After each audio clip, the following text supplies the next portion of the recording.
soal PDIP yang rencananya mau kerjasama dengan pemerintahan Pak Prabowo dari Caimin sendiri? Ya, politik itu yang paling penting adalah memberikan peran produktif ya. Ya tentu saya tidak dalam kapasitas mengomentari siapapun, tapi semakin banyak yang bekerja sama. Hari ini politik yang paling penting adalah kolaborasi, produktif, dan membantu seluruh masyarakat untuk mendapatkan hak-haknya. Saya diundang teman-teman dari adik-adik FOS yang memiliki banyak kegiatan dan mereka mengakhiri periode kepengurusan dan akhir sekolah yang sebentar lagi juga masuk perguruan tinggi.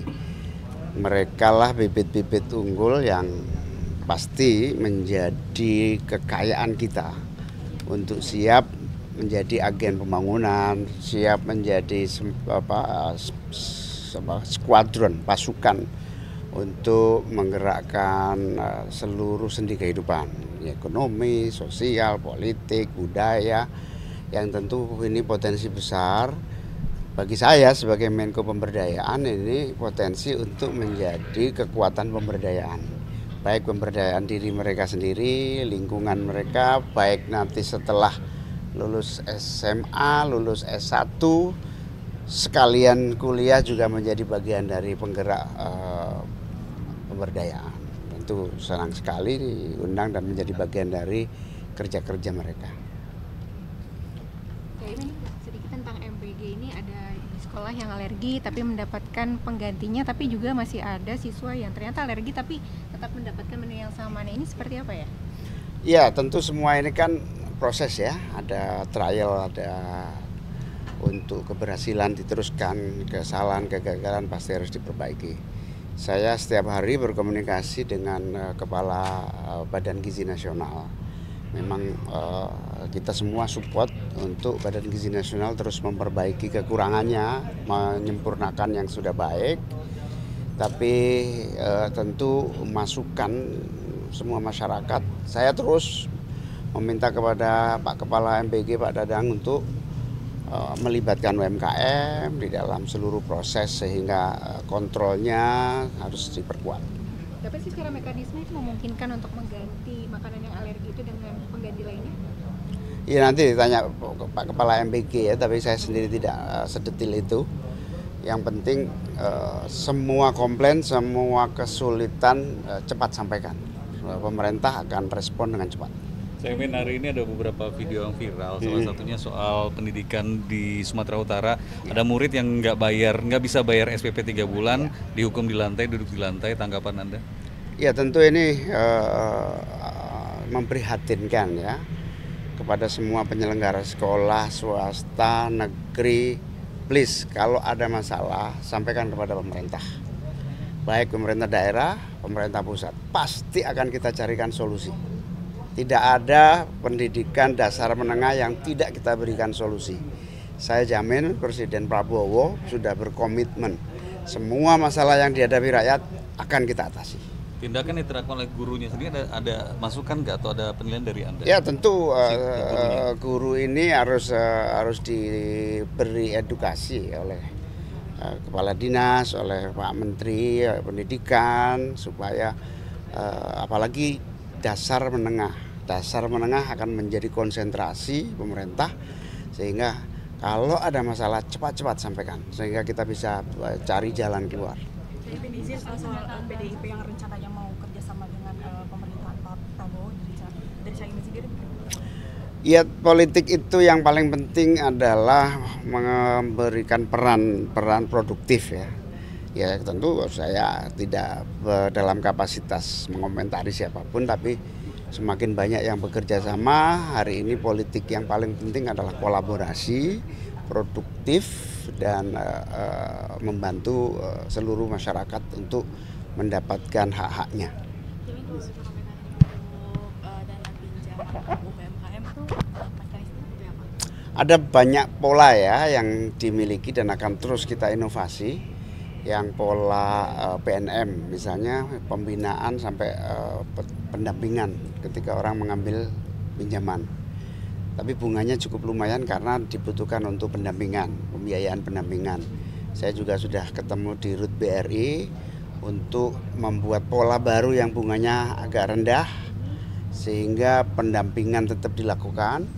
Saya juga bersama Kementerian Koperasi punya namanya Lembaga Pinjaman Dana Bergulir LPDB. Itu juga sangat terbuka, bahkan akan disuntik tambahan 15 triliun dari 6 triliun 9 triliun yang dimiliki. Jadi pokoknya ada juga yang bersifat KUR dari bank-bank. Semua akan diupayakan agar UMKM mengakses. Nah, target saya sebagai Menko Pemberdayaan, ayo kita cari terus formula, dan perintah Presiden terakhir kepada kita saat rapat terbatas adalah cari formula pinjaman yang paling murah, berbiaya murah tapi tidak hilang. Saya ingin soal isu politik lagi dikit dari saya. Putusan MK soal presidensial threshold ini kan sudah berubah. Nah, mantan partner Anda ini katanya sudah bikin ormas. Apakah ini juga Anda nilai strategi untuk 2009? Ya, Pak Anies juga akan maju kembali. saya belum diberitahu dan saya tidak tahu. Dan saya memang tidak perlu tahu dulu.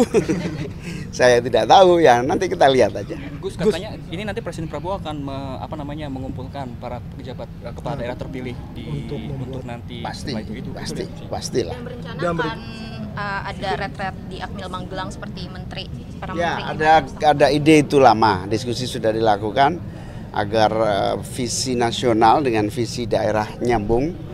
Ada ide satu konsolidasi, bentuknya bisa retreat, bisa macam-macam. Saya persilakan Pak Mendagri aja. Anda akan mengumpulkan kepala daerah terpilih dari partai Anda sebelumnya? Sudah, sebagian sudah lihat provinsi. Tapi kalau ormas bentukan dikomandai Pak Anies ini udah tahu? Belum.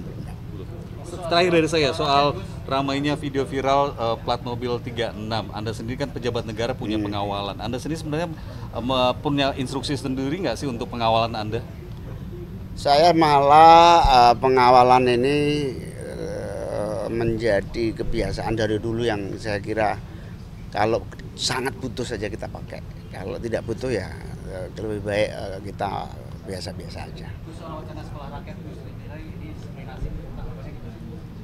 Oh, itu baru ide gagasan awal. Pak Prabowo ingin anak-anak terlantar tertangani, orang-orang miskin tidak terabaikan, termasuk dalam pengelolaan rumah tangga. Artinya yang paling pokok sebetulnya, ada nggak penanganan asrama sekolah yang memungkinkan anak-anak terlantar bisa tertangani. Karena itu memerintahkan kepada Menteri Sosial untuk mengkaji sekolah rakyat, dan itu ide positif untuk agar tidak ada lagi pengasuhan yang salah di dalam pembinaan keluarga, sehingga sekolah rakyat itu idenya adalah pengasuhan 24 jam yang tidak bisa dilakukan oleh orang tua karena keterbatasan kapasitas orang tua, keterbatasan ekonomi, jenis pekerjaan yang memprihatinkan sehingga pengasuhannya terlantar. Intinya sebetulnya seperti apa asrama, apa pengumpulan dalam satu pengasuhan itu masih dikaji. Tapi so far ini perintah untuk tidak ada lagi anak Indonesia yang tidak tepat dalam pengasuhan. Terakhir dari saya, ada wacana dari pemerintah libur 40 hari buat anak sekolah selama Ramadan. Saya kira nggak perlu ya, karena libur Ramadan itu belum jelas konsepnya lah, nggak perlu. Tetap aja jalan, puasa tidak menghentikan semua kegiatan. Kelamaan 40 hari itu menurut Anda? Bukan hanya kelamaan, puasa itu seperti kebiasaan biasa hari-hari, jangan dibedakan. Yang kuat puasa, yang nggak kuat juga nggak apa-apa. Saya SMA SMK di Jakarta pada siang hari ini. Mereka adalah pemimpin-pemimpin muda. Tadi saya katakan pada semua bahwa kepemimpinan muda itu ditandai dengan pengakuan sebayanya. Dan mereka dengan sekarang memimpin di tingkat SMA, SMK, maka harapannya mereka bisa mulai melatih, menumbuh kembangkan prinsip-prinsip dasar kepemimpinan, mulai dari prinsip kesetaraan, prinsip kerja bersama, prinsip kebaruan, dan pelatihan seperti ini merupakan satu wahana yang amat baik. Jadi saya tadi bangga sekali lihat anak-anak muda Jakarta yang potensial. Insya Allah kita punya stok pemimpin yang banyak untuk masa depan. Pak Anies, Anda dikenal sebagai sosok yang concern dengan pendidikan, pernah juga menjabat Menteri Pendidikan. Hari ini ada yang viral tentang pendidikan di Medan, Sumatera Utara. Ada anak yang harus dihukum duduk di lantai karena tidak membayar SPP 3 bulan. Tanggapan Anda? Ya, semua yang sifatnya sanksi terhadap anak pelajar itu harus memiliki unsur pendisiplinan yang pembelajaran. Jadi ada pendisiplinan, tapi pendisiplinan itu harus memiliki unsur pembelajaran. Kalau tidak ada unsur pembelajaran, itu hanya memuaskan orang yang memberikan sanksi atau memberikan kedisiplinan. Karena itu semua tindakan pendisiplinan harus tujuannya adalah untuk mengembalikan kepada langkah yang benar dengan cara-cara yang edukatif. Tanggapan Anda terhadap guru yang melakukan sanksi itu apa?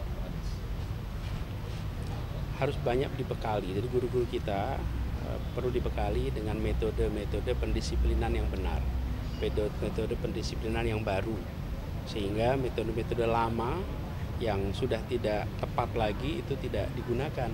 Nah, sekolah kemudian perlu memastikan bahwa tindakan-tindakan yang dikerjakan guru adalah tindakan yang edukatif sifatnya. Ya. Tanggapannya Pak tentang pagar laut di Desa Ketapang? Dekat ini akan meluncurkan organisasi masyarakat yang berbentuk begitu sosial ada atau kabar,